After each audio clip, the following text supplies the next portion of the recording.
우리는 성경의 최초의 살인 사건을 우리는 잘 알고 있습니다. 최초의 살인 사건이 어디에 나옵니까? 창세기 몇 장에 나오세요? 4장에 나오는 가인은 이 아우 아벨을 들에서 쳐 죽였다는 기록이 있습니다. 땅의 소산으로 제물을 삼아 여호와께 드린 이 가인의 예물은 받으시지 않으시고 양의 첫 새끼와 그 기름으로 드린 이 아벨의 예물은 받으셨습니다. 이에 가인은 몹시 화가 났습니다. 얼굴색이 변할 정도로 그 분노와 미움이 극에 달합니다. 그리하여 자기 동생인 아벨의 생명을 단절시키는 일을 갖다가 하고 맙니다. 그럼 왜 그렇게 화가 나고 자신의 피부친 이 아우를 갖다가 죽였을까? 가인이 못 배워서 그럴까? 가인이 잔인해서 그럴까? 가인이 믿음이 없어서 그럴까? 가인이 그럴 상황밖에 없었을까? 하나님이 동생을 갖다가 너무 사랑하고 자기를 무시하고 멸시하는 그런 차별감 때문에 그랬을까?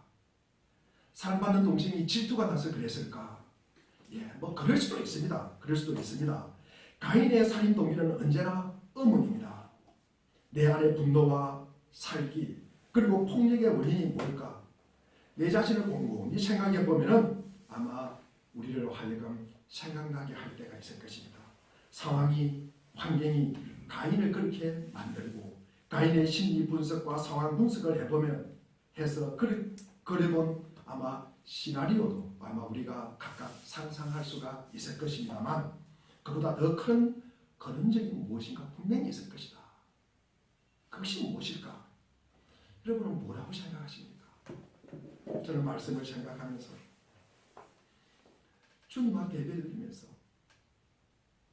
그는 무엇을 생각합니까? 내가 저 동생을 어떻게 죽일까를 생각한다는 거죠. 예배의 자리에서. 예배의 자리에서. 그것은 부조리와 부재입니다. 아벨의 제사는 받고 가인의 제사를 받지 않는 이 상황이 도대체 가인의 머리로는 도대체 이해가 되지 않는 것입니다. 이것이야말로 엉터리다. 이것이야말로 불공평하다고 생각했던 것입니다. 그 인식이 그 부조리가 자기 자신을 사로잡았던 것입니다. 그러면서 이어지는 이 부재에 대한 인식으로 이어졌다는 것입니다. 너무나 부조리하기 때문에 너무나 엉터리이기 때문에 너무나 불공평하기 때문에 가인은 이해할 수도 없고 이것을 용납할 수도 없고 받아들일 수도 없다는 것입니다. 이것이 사랑의 부재요. 이것은 무엇으로 연결됩니까? 바로 하나님의 부재로 이어지는 것입니다. 존재하기는 하나 나와는 전혀 상관없고 전능하시기는 하나 나에게는 고통만 주는 하나님이라고 생각했던 것입니다. 그런 하나님이라면 나에게는 없으면 좋겠다. 없으면 좋겠다. 아벨을 죽여서 이 부조리를 갖다가 없애는 것도 분명히 그 신은 허락할 것이고 부조리를 없애니까 내가 믿는 신이라면 이 부조리를 없애는 것 때문에 당연히 용서해 주실 것이라고 생각을 합니다. 그래서 엉터리, 이 불공평, 이 부조리를 제거하는 명분으로 나는 미워하노라, 나는 시기하노라, 나는 때리노라, 나는 빼앗노라, 나는 죽이노라. 이것이 합리화가 되는 것입니다. 왜? 부조리를 제거하기 때문에. 우리의 삶 속에는 우리가 하루하루 살아가면서 늘 즐거운 일만 있는 것이 아닙니다. 우리가 이해되지 않는 일도 너무나 많습니다. 우리가 살아가면서 희희낙낙하면서 살아가는 하루 365일 중에 며칠이나 될까? 하루 24시간 중에 내가 너무나 기분 좋고 내가 너무나 즐겁고 그런 시간이 24시간 중에서 몇 시간 정도 될까? 최근에 조지 플로이드의 죽음으로 뼛속 깊이 남아있는 인종 간의 갈등, 가장 민주주의라고 하는 미국에서 벌어진 일입니다. 힘 있는 자의 권력의 횡포, 매일매일 우리가 접하는 이 유없는 아동학대, 그리고 연약한 자들의 억울한 죽음, 우리가 접하는 신문에 접하는 일은 매일 이루어집니다. 그런 일들이 죽이는 사람과 죽임받는 사람 그리고 가해자와 피해자가 보면은 우리 주위에 있는 사람들 평범한 사람들이에요. 직장인이에요. 긴장되는 남북관계, 생명을 위협하는 코로나19로 인한 두려움, 그로 인해서 하나님과의 단절, 그리고 부재로 인한 무서움, 그리고 이웃과의 관계에 대한 배제로 인한 외로움, 이 시대를 살아가는 우리에게 큰 아픔과 상처로 다가옵니다. 이런 와중에서 마가의 다락방에 모여있던 이 믿음의 제자들에게 바람처럼 임한 성령, 불길같이 힘을 얻는 성령, 또 세미한 음성으로 다가오는 성령, 때로는 감화하고 감동하게 하시는 성령님, 이런 하나님의 숨 그리고 생기가 이 시대와 이 자리에 주님을 사모하는 모든 자들에게, 모든 심령에게 가득 차게 될 때 그 외로움과 분노와 두려움이 사라지게 될 것입니다.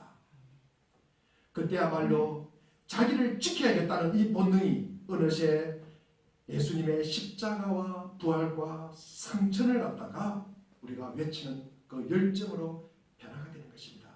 제자들은 문을 박차고 나가서 사람들 속으로 들어가게 됩니다. 그러면서 그 안에서 예수의 이름을 외칩니다. 베드로는 처음으로 대중들을 향해서 십자가 사건과 부활과 승천을 외칩니다. 베드로 우리 사도행전 2장 36절에 보니까 그러므로 이스라엘의 온 집안은 확실히 알아두십시오. 하나님께서는 여러분이 십자가에 못 박은 이 예수, 내가 미워하고 내가 죽인 이 예수가 누구라고요? 주님이시요, 그리스도이시요, 메시아가 되었다는 말씀입니다. 이것을 베드로가 알았다는 말씀입니다. 성령의 뜨거운 역사 속에 던져진 그 강력한 메시지는 사람들의 굳은 마음을 뒤흔들어서 회개를 이끌어내게 됩니다. 교회의 전통은 하나님의 영을 나타내는 다양한 표상들이 많이 나와 있습니다. 우리 조금 전에 182장 찬송가에도 보면은 하늘에서 담비 내려, 하늘에서 내리는 담비, 성령을 이야기하는 것입니다. 그리고 불길 같은 성령, 그리고 생명과 빛, 바람처럼 임한 성령, 그리고 생수 같은 성령, 그리고 기름 부으시는 성령, 이런 다양한 표현들이 은유적으로 나타납니다. 성령은 우리를 하나님의 마음과 연결하게 하고 메마름을 해소시켜주고, 그리고 차갑게 식었던 마음을 불타오르게 하고, 두려움에서 사라지게 하고, 외로움에서 우리를 건져내게 하시고, 어둠에 유폐됐던 사람들을 바른 길로 인도하게 하시고, 숙명론에 빠져있는 사람들을 일으켜 세워 역사를 바꾸게 하는 힘을 주는 것이 성령입니다. 지금도 우리가 숨을 쉬는 것은 하나님께서 우리 속에 생기를 불어넣었기 때문입니다. 우리가 살아있는 순간순간이 하나님의 은혜의 때임을 아는 것이 바로 이 때문입니다. 서로 실제적이고, 우리는 지난주일에 우리는 삼위일체 주일을 보냈습니다. 성령 하나님은 우리 안에 계셔서 성부 하나님과 그리고 성자 예수님과 교제하게 하시는 하나님이다 라고 말씀을 드렸습니다. 그러면서 서로 실제적이고 서로 관계적이며, 그리고 서로 사랑하고 존중하고, 그리고 서로 영화롭게 하셨다. 그리고 서로 상대방을 중심에 두고 애쓰고 노력하는 이 완전한 사랑인 하나님은 그 사랑을 나눌 자기 밖의 존재를 갖다가 필요로 한다는 것입니다. 나와 하나님과의 관계, 나와 하나님과의 관계, 사랑이 이 관계에 매몰되는 것이 아니라 이 사랑과 기쁨이 하나님과 나와의 관계를 넘어서 의에게 넘어가기를 원하는 것입니다. 이웃에게 넘어가기를 원하는 것입니다. 이웃에게 흘러가기를 원하는 것입니다. 삼위일체 하나님은 자기 밖으로까지 끊임없이 사랑과 기쁨의 관계를 확장하고 확장시키기를 원하십니다. 오늘 본문은 그 성령의 오심을 예수님이 제자들에게 예언하는 장면입니다. 우리 오늘 16절 17절을 한번 읽어보겠습니다. 오늘 본문 16절 17절을 읽겠습니다. 시작. 내가 아버지께 구하겠으니 그가 또 다른 보혜사를 너희에게 주사 영원토록 너희와 함께 있게 하니 그는 진리의 영이라. 세상은 그를 받지 못하나니 이는 그를 보지도 못하고 알지도 못하니라. 그러나 너희는 그를 아나니 그는 너희와 함께 거하시며 또 너희 속에 계시겠습니다. 아멘. 여기에서 다른 보혜사, 다른이라는 단어는 원래 질적으로 동일한데 다른 존재라는 말입니다. 그리고 보혜사라는 말, 우리가 성령을 보혜사라고 합니다. 이 보혜사라는 원어를 보면은 팔라크레이톤이라는 단어인데, 이 단어는 겟테, 그러니까 나란히 겟테와 그리고 부름받았다는 이 합성으로 이루어져 있습니다. 그래서 부름받아서 겟에서 같이 계신 분, 부름받아서 겟에서 함께 계신 분, 그러면서 겟에서 돕는 자, 겟에서 돕는 자를 보혜사, 우리 한번 따라가겠습니다. 보혜사. 보혜사. 이 보혜사를 갖다가 성령이라고 하는 것입니다. 육신의 이 몸을 입고 이 땅에 오신 우리 예수 그리스도께서 죽음과 죄악과 어둠 속에 빠져있는 인간들을 곁에서 돕기 위해서 오신 보혜사입니다. 그런데 육신을 입고 오신 이 보혜사 하나님 예수님께서 이제 세상을 떠날 때가 되었습니다. 예수님께서 십자가에 돌아가셨잖아요. 그리고 하늘나라로 올라가게 되었습니다. 그러니까 다시 기도합니다. 하나님 아버지께 구합니다. 아버지 하나님께서 다른 보혜사를 보내주십시오. 나는 하늘나라 아버지께로 올라가지 말고 다른 보혜사를 보내주셔서 영원토록 이 인간과 함께 있고 인간과 도우시고 그리고 그 안에 계시게 하옵소서라고 그런 기도를 하게 되는 것입니다. 그렇다면 우리가 영원토록 우리와 함께 하시면서 우리를 우리 곁에서 도우실 또 다른 보혜사가 누구냐는 것입니다. 그게 바로 성령이라는 말씀입니다. 성령. 그래서 이 26절에 보니까 오늘 본문 우리 26절에 보면 또 다른 보혜사란 곧 성령님이라고 주님께서 밝히고 있습니다. 성경은 성령님을 이렇게 다양한 표현으로 씁니다. 우리가 창세기 1장 2절에 보면 하나님의 영이라고 그러고, 그리고 오늘 우리 본문 17절도 보니까 뭐라 그랬습니까? 17절에 조금 읽었잖아요. 진리의 영이라고 그랬잖아요. 그리고 우리 고린도후서 3장 17절도 보면 주의 영이라고도 표현을 합니다. 그리고 로마서 8장 9절도 보면 그리스도의 영, 사도행전 16장 7절에 보면 예수의 영, 이런 다양한 표현을 씁니다. 그래서 영이라면 성령을 이야기하는 것이다. 이것은 뭐다? 보혜사를 갖다가 이야기하는 것이다. 우리를 곁에서 도우시는 분이 성령이다. 아멘. 예. 그래서 우리가 이 보혜사를 영어로 표현하면은 컴포터의 위로자라는 말로 번역됩니다. 예수님을 대신해서 예수님과 질적으로 동일한 분이라는 것입니다. 우리 곁에 오셔서 우리를 위로하고 돕는 진리의 영이 보혜사 성령이라는 말씀입니다. 성령님이란 곧 삼위일체 되신 하나님으로서의 성령님, 성자 하나님이신 예수님께서 이 땅을 떠나신 후에 성령 하나님께서 영원토록 우리와 함께 계시면서 우리를 돕고 계시는 분이 성령 하나님이라는 말씀입니다. 우리가 성경에 보면은 하나님에 대한 기록이 많이 나와 있습니다. 하나님의 성품도 기록하고 하나님의 능력도 기록하고 있고요. 구약에는 주로 그 이야기입니다. 그런데는 또 신약에서는 뭡니까? 예수 그리스도에 대해서도 많이 기록하고 있습니다. 오실 예수 그리스도, 그리고 예수님의 성품, 예수님의 사랑, 예수님의 이적과 기사를 갖다가 많이 기록하고 있습니다. 이것을 우리가 아는 것은 뭐다? 지식이라는 거죠. 지식. 우리가 예수님이 어떻다? 예수님이 오병이의 기적을 행하셨다. 예수님이 십자가에 돌아가셨다. 그러면서도 뭐라 그랬다?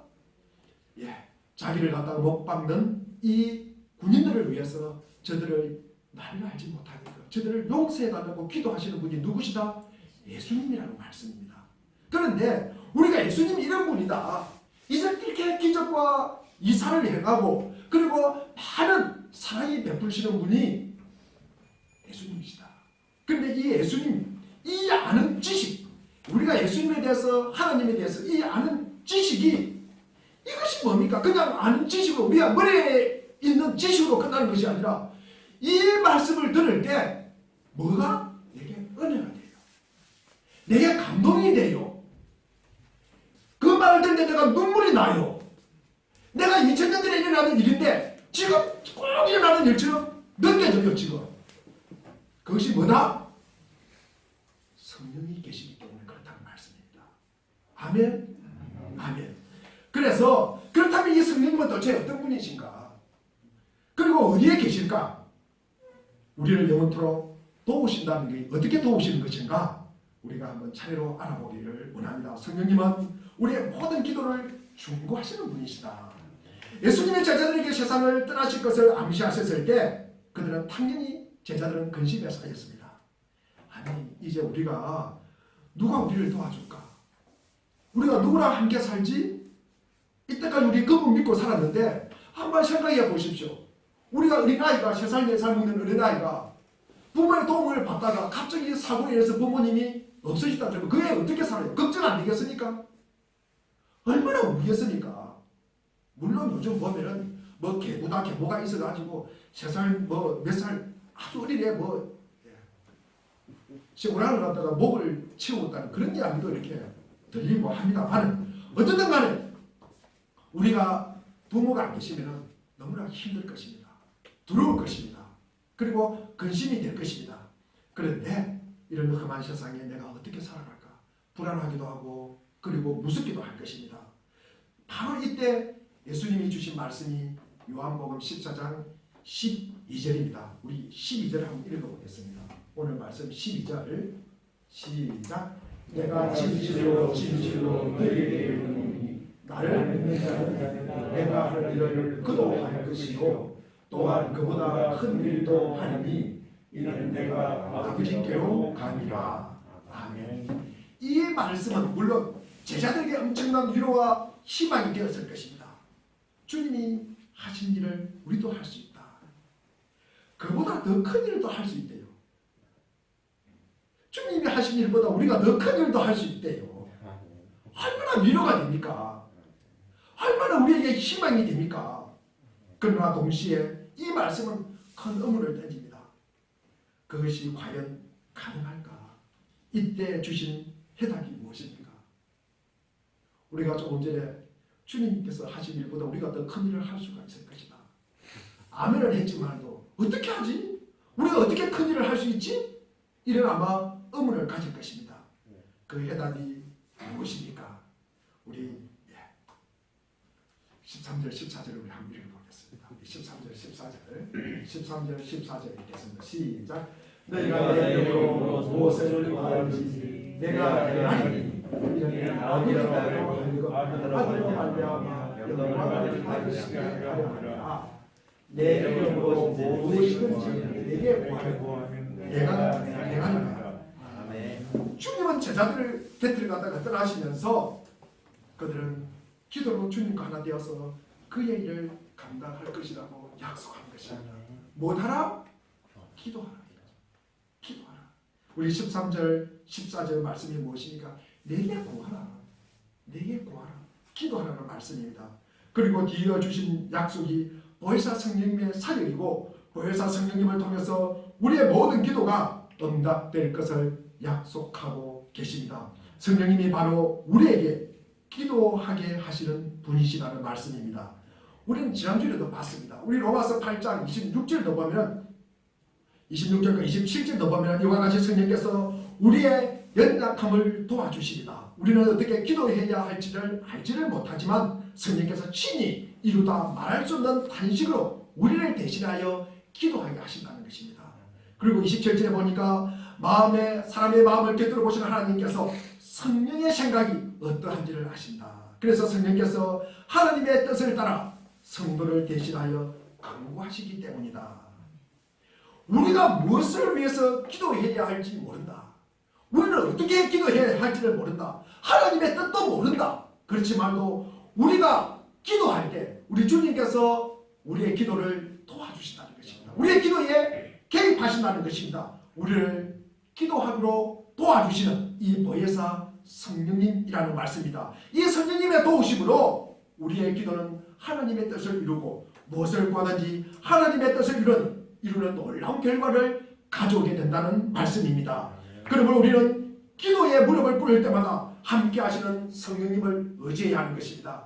그런 의미에서 성령은 일상에서 우리는 서로 우리를 사로잡고 있는 이 각종 욕망과 욕심 그리고 선입견의 굴레로부터 우리를 자유롭게 합니다. 성령께서는.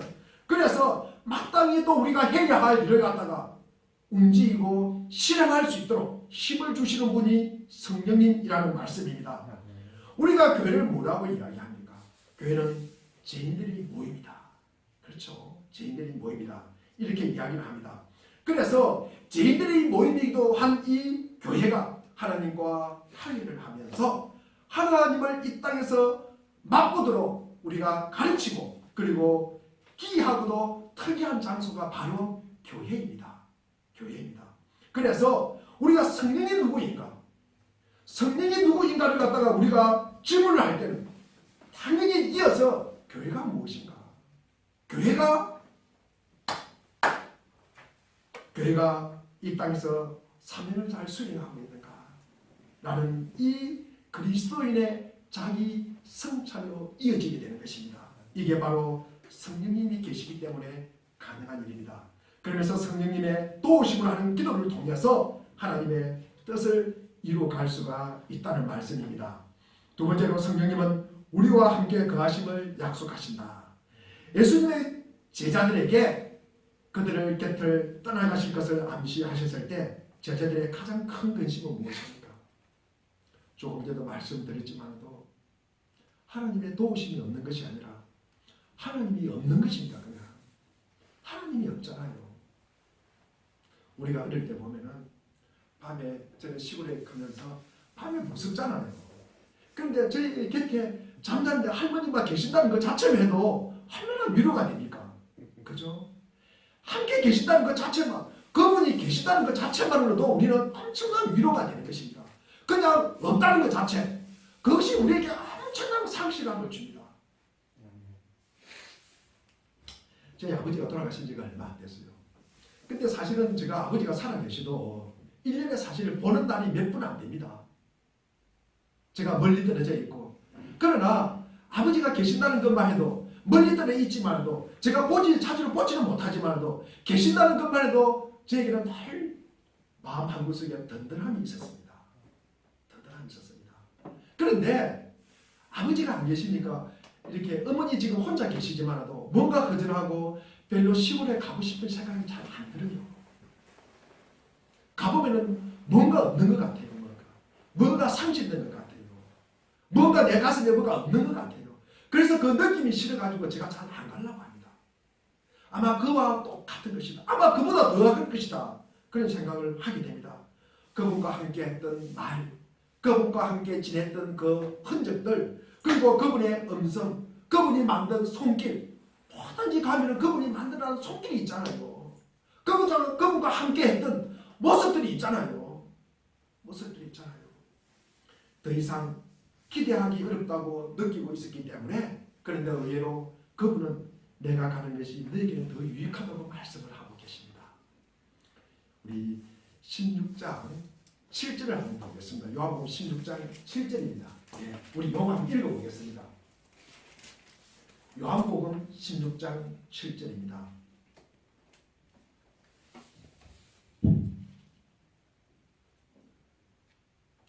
우리 요한복음 16장 7절 한번 찾아보겠습니다. 우리 요한복음 16장 7절에 보니까 그러나 내가 너희에게 실상을 말하노니 내가 떠나가는 것이 너희에게 유익이라. 내가 떠나가지 아니하면 보혜사가 너희에게로 오시지 아니할 것이다. 가면 내가 그를 너희에게로 보내리니 라고 되어 있습니다. 그래서 내가 떠나가는 것이 너희에게 뭐하다? 유익이다. 내가 떠나가는 것이 유익이라고 기록하고 있습니다. 그렇다면 예수님이 떠나고 보혜사 성령님이 오시니 왜 이렇게 유익이 된다고 말합니까? 왜 유익이 된다고 말할까? 오늘 우리 본문 4장 16절에 보면은 내가 아버지께로 구하겠다. 그리하면 아버지께서 다른 보혜사를 너희에게 보내셔서 영원히 너희와 함께 계시게 하실 것이다. 여기서 주목할 것은 영원토록이라는 말입니다. 지상의 육신을 입고 오신 예수님은 시간과 공간의 제한을 받았습니다. 그러나 예수님을 대신해서 오신 이 성령, 예수님의 영인 성령은 그런 제한을 갖다가 초월하시는 거예요. 영원토록 시간을 구애를 받지 않습니다. 그리고 어디에나 장소의 구애를 받지 않습니다. 제자들과 함께 하시겠다는 것입니다. 이보다 더 좋은 유익이 본문 17절에 나와 있습니다. 그는 진리의 영이시다. 세상 그를 보지도 못하고 알지도 못하므로 그를 맞아들일 수도 없다. 그러나 너희는 그를 안다. 그것은 그가 너희와 함께 계시고 또 너희 안에 계실 것이기 때문이다. 예수님의 제자들과 함께 하셨는데 그 함께 한 것만으로도 제자들에게는 너무나 행복했습니다. 제자들에게는 너무나 즐거웠습니다. 기쁨이 넘쳤습니다. 그런데 예수님을 대신해서 오신 이 성령님은 너희와 함께 하실 뿐만 아니라 너희 어디에 계신다? 너희 속에 계신다 그러잖아요. 너희와 함께 하는 것도 좋은데 너희 속에 계신다는 거예요. 너희 속에 계시겠다고 선언하십니다. 이 얼마나 놀라운 은혜입니까? 이어지는 18절의 약속의 말씀을 보십시오. 18절에 나는 너희를 고아처럼 버려두지 아니하리라. 너희에게 다시 오겠다. 오늘 본문의 제목입니다. 부모가 없으면 고아라 그러잖아요. 하나님이 없는 그리스도인은 고아보다 더한 비참한 사람입니다. 그렇잖아요. 고아처럼 버려두지 않을 것이다. 우리 주님께서 하늘나라로 가시면서 남아있는 우리에게 하신 말씀입니다. 고아처럼 버려두지 아니하겠다. 오늘 요한복음 14장 20절에도 주님은 또 놀라운 약속을 하십니다. 20절에 보니까 그날에 너희는 내가 내 아버지 안에 있고 너희가 내 안에 있으며 또 내가 너희 안에 있음을 알게 될 것이다. 기독교의 교리는 이것을 우리가 성령의 내주라고 이야기합니다. 성령의 내주. 우리 한번 따라하겠습니다. 성령의 내주. 성령의 내주. 이 성령이 내 안에 계신다는 말씀이에요. 그 약속을 갖다가 말합니다. 그래서 예수님은 당신을 떠나고 보혜사 성령이 오심이 우리에게 더 큰 유익이 될 것이다. 예수님은 비록 떠나갔지만도 다시 오실 성령님께서 우리와 함께 하실 뿐만 아니라 우리 안에 계신다고 하셨으니 너에게 더 큰 유익이 될 것이다. 전에 예수님은 우리와 함께 있었잖아요. 함께 있었는데 지금 다시 오실 성령님은 우리 함께 있는 것뿐만 아니라 우리 안에 계신다는 거예요. 우리 안에. 그러니까 너에게 더 큰 유익이 될 것이다. 그렇게 말합니다. 그렇습니다. 보혜사 성령님은 우리와 함께 거하심을 약속하시는 분이십니다. 그러면서 우리 안에 계시는 분이시다. 어디 계신다고요? 우리 안에. 우리 안에 계신다는 말씀입니다. 그럼 여기서 우리가 한 가지 질문을 하겠습니다. 우리가 어린아이가 해볼만 하는 질문을 갖다가 한번 던져보겠습니다. 예수 그리스도가 너희 안에 있을 것이다. 주의 영이 우리 안에 있을 것이다. 아니 어떻게 있지? 어떤 모습으로 내 안에 있을까? 내 안에 있다 그랬는데 내 가슴에 있을까? 내 내 안에 어디에 있을까? 내 머리에 있을까? 내 어디 손바닥에 있을까? 예수님이 내 안에 어떻게 있지? 한번 생각해 볼 수 있잖아요. 제가 어제 이 부분을 갖다가 말씀을 준비하면서 말씀을 크게 다 준비를 했는데 이 부분이 하나님이 어디 계실까? 하나님 나와 함께 한다는데 어떤 모습으로 계실까? 어떤 모습으로 계실까? 실제적으로 우리의 삶에 어떤 모습으로 계실까? 너무나 궁금했습니다. 그래서 제가 갈라디아서 2장 20절을 갖다가 제가 알게 되었습니다. 우리 갈라디아서 2장 20절 이거 우리 긴 말씀인데 너무나 중요한 말씀입니다. 제가 신학교 가기 전에 나는 이 말씀대로 살아야지, 이렇게 살아야지 다짐하면서 제가 신학교 갈 때 제가 그 자기소개서를 쓰지 않습니까? 자기소개서 쓸 때 제가 이 말씀을 풀어서 쓰면서 제가 이렇게 살겠습니다 라고 면접할 때 교수님에게 말씀을 드렸습니다. 우리 한번 읽어보겠습니다. 이 말씀을 꼭 외우시기 바랍니다. 다음 주까지 이 말씀 꼭 외워오시기를 바랍니다. 아멘. 다 아멘 했습니다. 한 번만 빼고, 졸고 있는 사람 한 번만 빼고 아멘 다 했습니다. 아멘. 아멘. 자, 같이 읽어보겠습니다. 시작. 내가 그리스도와 함께 십자가에 못 박혔다니 그런즉 내 내가 사는 것은 오직 내 안에 그리스도께서 사시는 것이라. 이제 내가 육체 가운데 사는 것은 나를 사랑하사 나를 위하여 자기 자신을 버리신 하나님의 아들을 믿는 믿음 안에서 사는 것이라. 내 안에 계신 그리스도, 내 안에 사시는 그리스도, 내가 사는 것이 아니라 내 안에 계신 그리스도께서 사시는 것이라.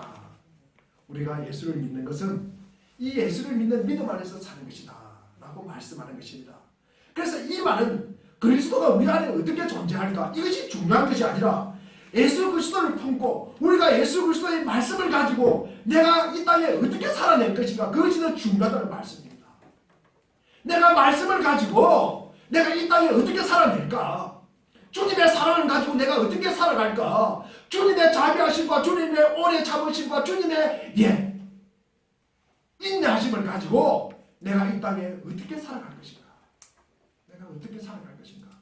그것이 더 중요하다는 말씀입니다. 그리스도께서 성령을 보내시고 성령을 통해 그리스도가 우리 안에 계시게 되면은 이제 우리는 새로운 생명을 가졌다. 그리스도가 내 안에 있으므로 나는 새로운 생명을 가졌다라고 이야기를 합니다. 새로운 생명을 가졌다. 그런 새로운 생명을 가진 존재로 살아가게 되는 것입니다. 자, 그러면은 우리가 그 생명이 무엇일까? 그 생명은 어떻게 가능하고 그 내용은 무엇일까? 바르트라는 참 걸출한 신학자가 있습니다. 신학자가 이것이 아니라 삼위일체 하나님의 중요성을 말하고 있는 거예요. 성부 하나님, 성자 예수 그리스도, 성령 하나님, 이 삼위일체 하나님의 이 사랑스러운 관계, 이 성부 하나님과 성자 예수 그리스도, 성령 하나님의 관계를 뭐라고 제가 이야기했습니까? 한마디로 이야기하면 춤을 추고 있는 것이다. 춤을 추고 있는 것이다. 이 삼위일체 하나님이 서로가 서로를 격려하면서 서로가 서로를 영화롭게 하면서 서로가 서로를 갖다가 가운데 두기를 원하면서 서로를 너무나 갈망하면서 그렇게 살아가는 춤합니다. 춤을 추는 것은 무엇입니까? 내가 춤을 추지 않으면 나는 가운데 있는 것입니다. 그러면 움직임이 있어요? 없어요? 없어요. 나는 가운데 바깥으로 돌아야 내가 춤을 출 수가 있는 것입니다. 서로가 움직이면서 서로가 서로를 갈망하면서 서로를 사랑하면서 살아가는 이 춤판, 이 춤판을 갖다가 성부, 성자, 성령의 관계라고 이야기를 합니다. 그런데 이 사랑스러운 관계를 하나님과 나와 우리의 관계를 확장시킨다는 말씀입니다. 그 속에 우리가 들어간다는 말씀입니다. 하나님과 나와 우리의 관계 속에 내가 들어가는 것입니다. 삼위일체 하나님의 관계 속에 우리가 들어가는 것입니다. 그것이 새로운 생명을 사는 것입니다. 그것이 새로운 생명을 가지고 우리가 살아간다는 말씀입니다. 이 관계가 어떻게 된다? 계속 반복되는 거예요. 반복되는 거예요. 우리가 주 예배만 드릴 때만 내가 하나님이 계시는 것 같아요. 성자 하나님 예수님이 나를 위해서 십자가에 돌아가신 것 같아요. 성령 하나님이 나를 갖다가 인도하시는 것 같아요. 그런데 교회를 떠나면 그냥 없는 것 같아요. 그러면 됩니까? 안 됩니까? 안 됩니다. 이것이 뭐다? 우리가 받은 이 은혜, 이 삼중적 관계가 여기뿐만 아니라 이 관계가 계속 적용되고 확대되어 나가는 것입니다. 가정에서도 직장에서도 교회를 갈 때도 다른 사람하고 같이 있을 때도 내 혼자 있을 때도 이 관계가 지속되고 유지되는 것입니다. 네. 이 관계가 뭐다? 생명을 갖다 넣는다고 말하는 것입니다. 우리가 주님 안에 살아가는 생명을 얻는 것입니다. 이 관계를 갖다 우리가 영안의 눈이 열려가지고 깨닫게 되는 것입니다. 우리는 이것을 갖다가 뭐라고 이야기합니까? 거듭남이라고 이야기하는 것입니다. 우리가 그런 자리에 살지 않고 내 혼자 하나님과 무관하게 살아가던 자들이 뭐다? 다시 돌아오는 걸 뭐라고? 이 관계 속으로 돌아오는 걸 뭐라 그러니까? 회개라고 하는 것입니다. 회개라고 하는 것입니다. 이 삼위일체의 관계 속에서 우리가 살아가는 걸 뭐라고 이야기합니까? 우리가 구원받는 자로 살아가는 것입니다. 새 생명을 갖다 가지고 살아가는 것입니다. 이 관계가 계속 확장되고 우리 교회뿐만 아니라 이 만수동으로 확장되고 이 만수동을 지나서 인천으로 확장되고 이 인천을 지나서 세계로 확장되는 것입니다. 그런 것이 나를 살리고 세상을 살리는 일입니다. 그것이 새 생명이라는 말씀입니다. 아멘. 세 번째로 성령은 우리를 주의 교훈으로 따르게 하는 것입니다. 예수님을 따르는 이 모든 제자들의 딜레마가 뭡니까? 우리가 지금도 마찬가지입니다. 우리가 너무나 쉽게 주의 교훈을 갖다가 생각을 했는데 망각하고 살아갈 때가 너무나 많다는 것입니다. 우리가 주의 말씀을 갖다가 망각이 아니라 생각은 나는데 기억은 되는데 그 교훈을 우리가 따라 살아가는 것은 힘들다는 말씀입니다. 그때나 지금이나 똑같습니다. 그런데 예수님은 이 본문 26절을 통해서 보혜사 성령님의 사역에서 놀라운 약속을 갖다가 하십니다. 오늘 본문 26절을 보겠습니다. 자, 같이 읽겠습니다. 26절 시작. 보혜사 아버지께서 내 이름으로 보내실 성령 그가 너희에게 모든 것을 가르치고 내가 너희에게 말한 것을 생각나게 하리라. 뭐다? 모든 것을 가르치고 모든 것을 생각나게 하리라 라고 말씀합니다. 성령은 우리를 가르쳐 주신다는 말씀입니다. 하나님의 말씀이 나를 가르쳐 주셔요. 그리고 하나님의 말씀이 생각나게 하셔요. 생각나게 하신다는 말씀입니다. 그래서 이 스승이신 예수 그리스도께서 제자를 떠나도 별로 걱정할 것이 없다. 내가 가더라도 너희들 내 말이 너희들을 내가 다시 가르치고 생각나게 할 것이다. 이 보혜사 성령이 친히 제자들의 스승이 되어서 예수님이 가르치셨던 것을 모든 것을 생각나게 하실 것이다.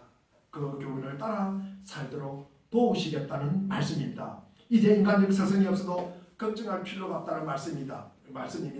요한일서 2장 27절의 말씀을 우리가 기억하십니까? 우리 27절에 여러분은 말하자면 그가 기름 부어 주신 것이 여러분 속에 머물러 있으니 여러분은 아무에게서도 가르침을 받을 필요가 없다.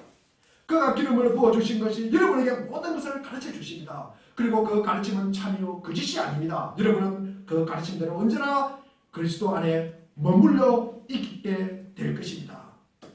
그렇습니다. 이제 보혜사 성령이 우리 안에 기름 부으심으로 거하셔서 등불처럼 우리의 지성을 밝게 하실 것을 약속하신다는 말씀입니다. 우리는 성령의 도움 없이는 하나님을 만날 수가 없습니다. 하나님을 알 수도 없습니다. 그리고 우리가 예수 그리스도의 십자가를 갖다 깨달을 수도 없습니다. 예수님이 뭐 죽었다가 살았다 이것이 진짜처럼 느껴지지 않습니다. 헛소리라고 생각하는 거죠. 성령이 깨달아주지 않으면. 그리고 예수 그리스도의 가르침 그리고 그분의 말씀 생각나지가 않습니다. 우리가 성령의 도움 없이는 기도할 수가 없습니다. 우리가 성령의 도움 없이는 우리가 감화, 감동, 눈물도 없습니다. 성령의 도움 없이는 우리는 사랑할 수도 없고요. 그리고 참을 수도 없고 오래 참을 수도 없고 인내할 수도 없습니다. 성령의 도우심이 있어야 우리는 하나님의 형상을 따르면 물론이요 예수 그리스도의 성품과 인격을 우리가 닮아 살아갈 수가 있는 것입니다. 우리 로마서 8장 29절에 보니까 하나님께서 미리 아신 사람을 택하셔서 자기 아들의 형상과 같은 모습이 되도록 미리 정하셨다. 이것은 그 아들이 많은 형제 가운데 맏아들이 되게 하려는 것이다. 성령 하나님의 궁극적인 사역은 이것입니다. 우리 믿음의 그리스도인들이 자기 아들처럼 사는 것입니다. 우리가 예수님처럼 사는 것입니다. 미리 정하셨대요. 그리스도를 갖다가 따라 사는 것입니다. 우리가 그런 사람을 뭐라고 이야기합니까? 그리스도인이라고 이야기하는 것입니다. 우리가 최종적으로 우리가 그리스도처럼 살아가는 것입니다. 곧 우리가 하나님의 자녀가 되는 것입니다. 우리의 기도가 불충분함에도 불구하고 성령의 강구를 통해서 우리는 삼위일체 하나님의 사랑의 관계 안으로 우리가 빨려 들어 올라가게 된다는 말씀입니다. 우리가 성령님 할 때 하나님은 추상적인 하나님이 아니라 그냥 우리 머릿속에 있는 하나님이 아니라 실제로 무슨 심판자의 하나님이 아니시라 아빠 하나님으로 우리가 이 땅 삶 속에서 경험하게 되는 것입니다. 나의 하나님으로 직접 느끼게 되는 것입니다. 자녀의 영광을 누리게 되는 것입니다. 우리가 부활의 주님을 만날 때 우리의 영안에 눈이 열리고 우리가 어둠에서 빛으로 사탄의 근시에서 하나님의 근시의 다스림을 우리는 받게 되고 우리는 제사함을 받고 그리고 나에 대한 믿음으로 거룩하게 된 사람들을 가운데 우리를 갖다가 있게 한다는 것입니다. 그 믿음의 사람 가운데 우리를 들게 하신다는 말씀입니다. 성부, 성자, 성령 하나님의 관계 안으로 우리를 끌어들인다는 말씀입니다. 성부, 성자, 성령의 활동 속에 반드시 멸망할 운명을 가진 인간이 하나님의 영원한 생명으로 우리가 초청받게 되었습니다. 고린도전서 13장 5절에 보면은 바울은 사랑을 이야기합니다. 사랑은 자기 것을 구하지 않는다고 했는데 이 역시 왜곡된 자기를 극복하는 참 사랑의 삶의 원리입니다.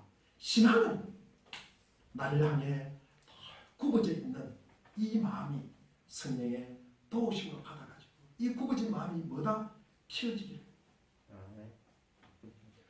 나만 알던데 내가 어떻게 성령의 도우심으로 이 굽어진 팔이 피어져서 삶의 중심이 협소한 자아에서 하나님과 이웃을 향해 옮겨지는 사건이 성령 사건입니다.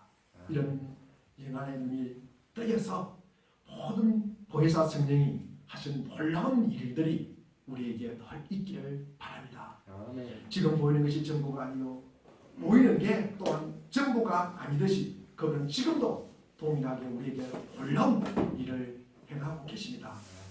우리 모두가 성령을 사모하면서 기쁘게 성령의 동되는 귀한 은혜가 있기를 바랍니다. 그래야 모든 지각에 뛰어난 하나님의 평강이 그리스도 예수 안에서 우리의 마음과 생각을 지켜주시고 보호하여 주시고 인도하여 주실 것입니다. 우리가 이 시간에 제가 기도하겠습니다.